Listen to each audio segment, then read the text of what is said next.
The festive season has come with great business for players in the tourism industry, especially those operating at the coast and Nairobi. For a year that had seen tourist numbers fall significantly on security reasons, the festivities of Christmas and the New Year saw a good number of local and international visitors dock at the coast. KTN's Charles Gitonga takes a look at the state of affairs in the tourism sector. 2014 was an excruciating one for players in the tourism sector, thanks to the insecurity incidences that kept many tourists at bay. Statistics indicate that tourist arrivals dropped by 14.9% to 999,000 people in the 7 months to July 2014, compared to 1.1 million in 2013. With the numbers falling, business was unusual for tour operators, hoteliers, airliners and other players in the hospitality industry. The storm was most felt at the coast of Kenya, which is the heartbeat of the country's tourism industry. Bed occupancy fell by 60% for coastal beach hotels and a 28% drop in Nairobi's high-class hotels. The crisis in the sector was devastating that it took a toll on the country's economic prospects. Economic growth slid to 5.5% in the third quarter of 2014 compared to 6.2% in the same period last year, according to the Kenya National Bureau of Statistics. However, the festive season has brought some life to the ailing industry as international visitors forget the travel advisories issued by their governments a few months ago and are flying in to enjoy destination Kenya. I'm very, very positive that, business will pick up during the year. We need to stop looking at the industry or the situation we're in now as tourism recovery. It's an economic recovery. At the south coast, hotels are enjoying an occupancy level of between 60 to 90%, but players believe this is just short term.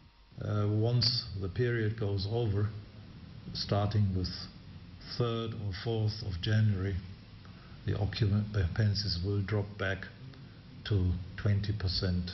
The worries of insecurity along the tourism belt also seem to be fading away from the minds of most foreigners, with some of them agreeing that security challenges facing Kenya at the moment are of a global nature. I came out, had a great greeting at this place. On the second day there were explosions in Mombasa, small explosions, I think a grenade and things like that. It didn't worry me because I lived many years in London, so I was used to it. It's my first time now here in Kenya, and yeah, I like it very much. And yeah, nice weather, and I made a safari also. Everything is very safe. And despite the trying times the tourism sector continues to face, a number of foreigners still have an affinity for Kenya. Take for instance this couple, the Smalls family, which hails from Wales in the United Kingdom. They have consistently been spending their holidays in Kenya. They tell me that they have been visiting Kenya twice every year since 1988, and their love for this country is far from over. It's the people that bring us back to Kenya. We've been to weddings, even funerals. To me, coming to Kenya is an ideal destination for holidays. The Smalls family first visited Kenya to celebrate their silver wedding anniversary.